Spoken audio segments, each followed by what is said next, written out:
ఇగో నీకొకటి చెప్పనా? ట్రేడింగ్‌లో పేషెన్స్ ఉండాలి. ట్రేడింగ్ చేయాలంటే ఓపిక ఉండాలండి. ఎందుకంటారో తెలుసా? ఇగో ఈరోజు ఏమైంది చూడు. ఈరోజు ఏమైంది చూస్తే తెలుస్తది ఎందుకుండాలో. ఇగో ఆ! ఈరోజు ఏమైంది మార్కెట్‌లో? ఇగో ఇక్కడ హ్మ్. ఆ! ఇది చూడు. ఇక్కడ ఏమైంది తెలుసా ఈరోజు? నేను ట్రేడ్ చేద్దామని కూర్చున్నా. ట్రేడ్ చూస్తే మార్నింగ్ ఏమైంది? మార్కెట్ ఇక్కడ ఓపెన్ అయింది. ఇక్కడ 22,200 దగ్గర ఓపెన్ అయింది ఆల్‌మోస్ట్. ఓకే. అక్కడ సస్టైన్ అయిందా అంటే కాలే. ఎంటనే మళ్ళీ ఫాల్ అయింది. మళ్ళీ ఇట్లా ఫాల్ అయింది. ఇంత ఫాల్ అయింది. ఇంత ఫాల్ అయ్యి మళ్ళీ ఎంటనే రికవర్ అయింది ఇక్కడి దాకా. ఎప్పుడు 1 అవర్ గ్యాప్‌లోనే ఇంత ఫాల్ వచ్చింది. మళ్ళీ ఇంత రికవర్ అయింది. 10:00కి. 9:00 ఎక్కడ మార్కెట్ ఓపెన్ అయిందో మళ్ళీ అక్కడికే రీచ్ అయింది. ఇప్పుడేమనుకున్నా ఇది బ్రేక్ ఈ హై ఈ సేమ్ లెవెల్‌లో ఉంది గదా! హ్మ్. ఇది సేమ్ లెవెల్‌లో ఉంది గదా!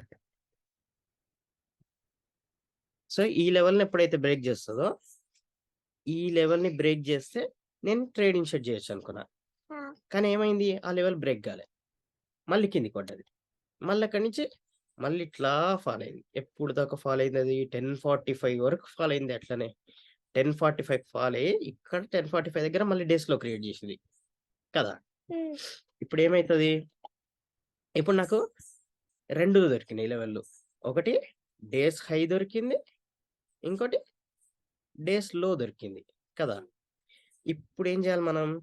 ఈ రెండిట్లలో ఏ లెవెల్ బ్రేక్ అయితదో అటు మనం ట్రేడింగ్ సెట్ జేయొచ్చు. అంతే గదా! హ్మ్. ఆ! ఇప్పుడేమైంది? అక్కడి నుంచి 10:45 నుంచి నేను చూస్తుంటే ఇగ ఇక్కడి దాకొచ్చింది. మళ్ళీ ఇట్లొచ్చింది. మళ్ళీ ఇట్లొచ్చింది. మళ్ళీ ఇట్లొచ్చింది. మళ్ళీ ఈ 2 జోన్‌ల మధ్యలనే తిరిగిండు మొత్తం. మొత్తం ఈ 2 జోన్‌ల మధ్యలనే. ఇగో ఇది డేస్ హై, ఇది డేస్‌లో కదా! మొత్తం ఈ మధ్యలనే తిరిగింది అంతా మార్కెట్. ఎటు ట్రేడ్ ఆప్షన్ ఇయలే మనకి. తర్వాత ఎప్పటిదాకా అట్లా తిరిగింది? ఇగో మధ్యాహ్నం 1:40 వరకు అట్లనే తిరిగిందే. ఈ 1:40 క్యాండిల్ ఉందిగా 1:40 వరకు అట్లనే మధ్యలనే ఉంది. ఈరోజు ట్రేడ్ చేసి వేస్ట్‌లే. మనకు దొరకలేదు ఆపర్చునిటీ అనుకున్నా. లాస్ట్ కరెక్ట్‌గా ఏమైంది తెలుసా? హ్మ్. కరెక్ట్‌గా ఏమైంది? ఇగో కరెక్ట్‌గా 1:45కి ఇది బ్రేక్ అయిపోయింది. హ్మ్. డేస్‌లో ఉంది గదా! ఈ డేస్‌లోని 145కి బ్రేకౌట్ వచ్చింది దీనికి. హ్మ్. కరెక్ట్‌గా బ్రేక్ అయింది. 145కి బ్రేక్ అయంగానే అమ్మ! ఇప్పుడు దొరికింది ట్రేడ్ ఆపర్చునిటీ అని అప్పటికే 145 అయిపోయింది గదా! ఇంకా 2 గంటలే ఉంది గదా టైం. హ్మ్. ఆ! కాబట్టి ఏం చేసినా తక్కువ ఇన్వెస్ట్‌మెంట్, తక్కువ క్యాపిటల్ తోటి ట్రేడ్ చేసిన దీన్ని. అవును. ఇది ఈ క్యాండిల్ మనకు బ్రేకౌట్ అయింది. ఇది కన్ఫర్మ్ చేసింది. అవును. అంతే గదా! ఈ క్యాండిల్ ఏమో బ్రేకౌట్ ఇచ్చింది. ఈ క్యాండిల్ ఏమో కన్ఫర్మ్ చేసింది. అవును. సో, ఈ 2 దొరికినాయి కాబట్టి నేనేం చేసినా ఈ క్యాండిల్ దగ్గర ట్రేడింగ్ తీసుకున్నా. ఓకే. హ్మ్. ఈ క్యాండిల్ దగ్గర ట్రేడింగ్ తీసుకుంటే ఎంత పాయింట్స్ వచ్చినాయో తెలుసా మనకి? సారీ. ఇక్కడ ట్రేడింగ్ తీసుకుంటే ఈ క్యాండిల్ దగ్గర నేను ట్రేడింగ్ ఆపర్చునిటీ తీసుకుంటే ఆల్‌మోస్ట్ ఇక్కడ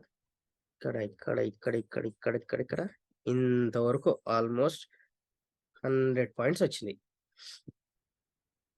చూపిస్తాను మంచిగా. అయ్యో! ఇగ ఈ క్యాండిల్ దగ్గర ట్రేడింగ్ తీసుకున్నా. ఈ ట్రేడింగ్ సెట్ చేస్తే ఏ క్యాండిల్ దాకొచ్చింది?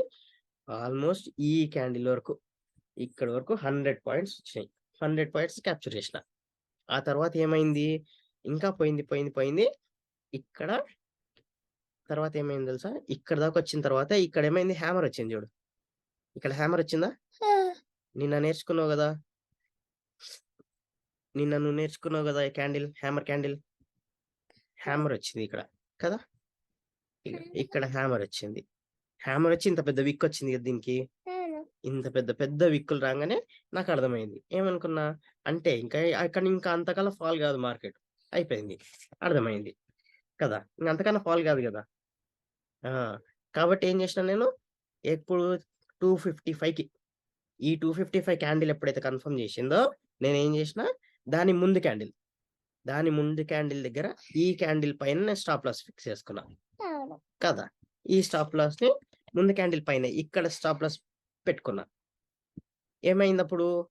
ఈ నెక్స్ట్ క్యాండిల్ గాక నెక్స్ట్ క్యాండిలే అది కొట్టేసింది. ఇగో కదా! అవును. నెక్స్ట్ క్యాండిల్ గాక నెక్స్ట్ క్యాండిల్. ఈ క్యాండిల్ స్టాప్ లాస్‌ని కొట్టేసింది.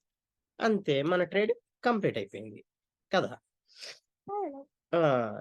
ఆ! అర్థమైందా ఇప్పుడు? హ్మ్. ట్రేడింగ్ చేసేటప్పుడు పేషెన్స్ ఎందుకుండాలో? పేషెన్స్ వెయిట్ చేస్తూనే ఉండాలి ట్రేడింగ్ ఆపర్చునిటీ కోసం. అప్పుడు హ్మ్. మనకు ట్రేడింగ్ ఆపర్చునిటీ వచ్చిన తర్వాతనే ట్రేడింగ్ తీసుకోవాలి. ట్రేడ్ ఇనిషియేట్ చేయాలి. అంతే కదా! అంతే. మధ్యాహ్నం దాకా వెయిట్ చేస్తే మధ్యాహ్నం దొరికింది. అప్పుడు నేను ట్రేడ్ చేసిన. అంతే కదా! పొద్దున్నే తీసుకుంటే లాస్ వచ్చేది కదా! అంతే. ఆ! అట్లా. అందుకే ట్రేడింగ్‌లో మోస్ట్ ఇంపార్టెంట్ పేషెన్స్. ఓపికుండాలి. సరేనా? హ్మ్. ఆ! అంతే. తర్వాత అంతే. ఇంకా నేర్చుకుందాం. సరేనా? ఆ! హ్మ్.